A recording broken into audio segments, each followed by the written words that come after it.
Hello and welcome to the mill. It is Dusty and I have a Expeditions expansion Gears of Corruption unboxing, so let's get to it. Let's go ahead and get the box off here. We'll take a look at all these sides while we have that there. Freya.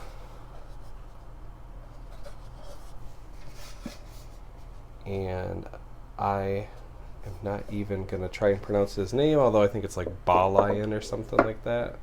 I don't know. Anyway, so we have a rule book, right?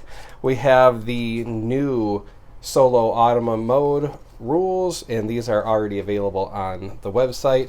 Now, we have some dual layer mats, and not only do we have dual layer mats for the two new mechs and factions, we also have it for the original game here. So we have a new mat for Tatanka. You can see, I don't know if that'll work very well. You can see that's recessed, I guess. So recessed there, recessed right here, and right here. So there is Tatanka. There is Marshstrider.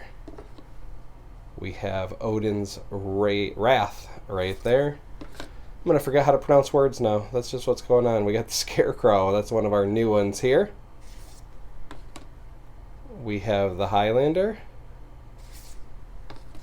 We have the Lumberjack. And another new one here is the Mole. That's kind of a neat ability there to kind of climb up from underneath and take those things that are still covered with corruption, use those benefits. So now, we got some new punch board here. We have some new, exploration of the map tiles, the map tokens on the other side of these. Now you would use these as a replacement of the original ones if you're playing with the expansion, and when you flip it over there are new benefits. And so that's actually a really cool thing that I encountered during playtesting. I really thought that added a lot to the game. We also have a replacement tile here. So this one was misplaced in the game and or misprinted in the original game, and this right here was a 5+, and Jamie said, hey, play how you want at home. It's supposed to be 8+. Now we actually have a replacement tile, so that is meant to fully replace the number 16 tile from the original game that actually had a 5+ there. And again, that's what the other side of that tile looks like.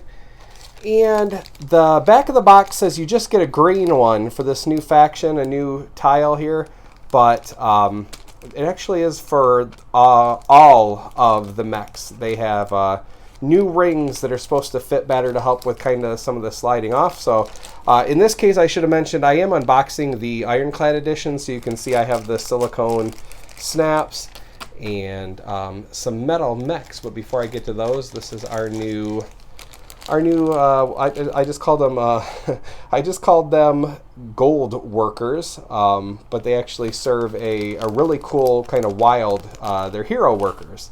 So that's that. You also have the new extra tiles to toss in there, and then you got pieces so that you can play this up to 6 players now. The original was 1 to 5. Now there's pieces there that you can play with 6 players, and yeah, the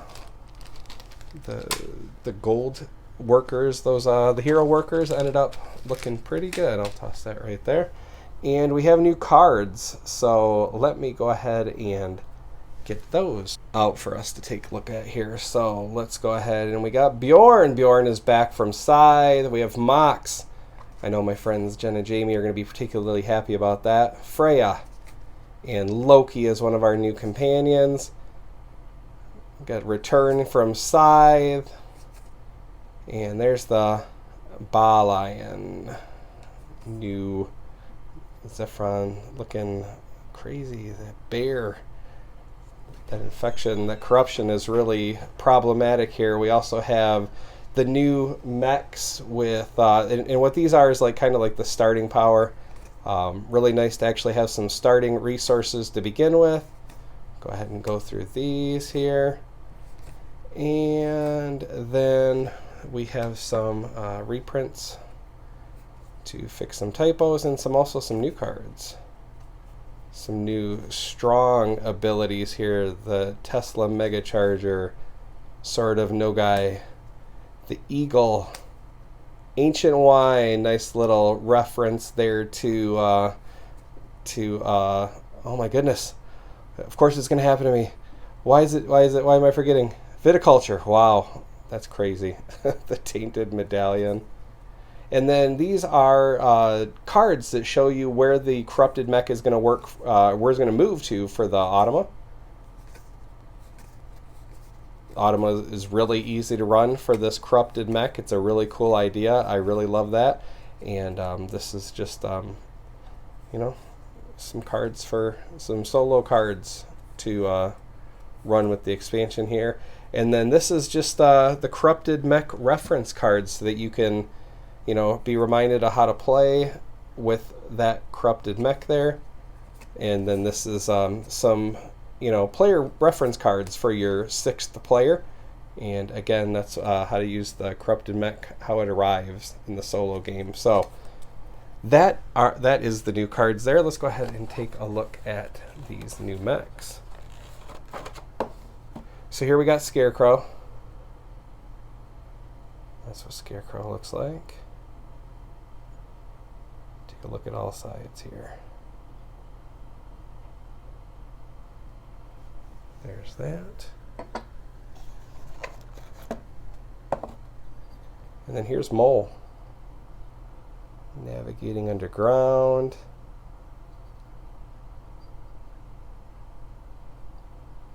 Very cool, very cool. And I know Jamie's mentioned a few times before by now, but this is all meant to fit inside the main box there, and I'll go ahead and give that a shot in just a few minutes. Oh, I guess before I go, though, to that next shot, though, just looking over the box there, nothing on there, but there is the contributors to the expansion is right there on the rule book.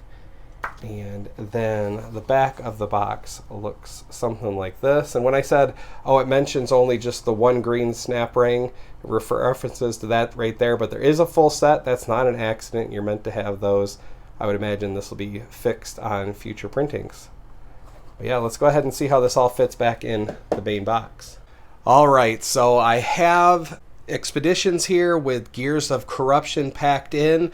And I'll be honest with you, when I first heard everything's going to fit in the original box, knowing that where those mechs had to sit, I had my doubts, but everything actually does fit really good. So let me show you what I did in my copy. Obviously there's no wrong or right way, so long as, you know, whatever works for you. So the 2 new mechs I have right here. I also just kept the hero workers inside their bag and just, you know, put it in front along with the new rings. I just set them right there, and that's all that takes up those compartments. Now originally I had my corruption tokens and bag in there, so what I had to do was originally I had this kind of broken into 3 tiers and kind of so I knew north, central, and south, but I went ahead and took all the corruption tokens. They're still in the bag, so what I did was I just kind of tucked it down there and just kind of spread it out a little bit, so trying to get it underneath that lip right there, and it wasn't difficult at all. I just kind of went like that and kind of leveled everything out and took my stack of tiles, and I did do my replacement tile and put that back like that. And actually I wasn't sure if I got that packed in there just right, but I did. So went ahead and took those new green tokens. You can kind of see it inside the bag. This is one of the original biodegradable bags, and it's still working okay, so that's, I'm just keeping it in there so you can see the pieces for the 6th player there. These are my hero cards. The new hero cards, along with you know, the starting resources. And then at Gen Con there were some of these autographed cards, and so I grabbed a Jamie signed Vesna. And since I had Ryan Lopez available, the creator of, or the co-creator of Rise of Fenris, I went ahead and asked him to sign this too along with Jamie.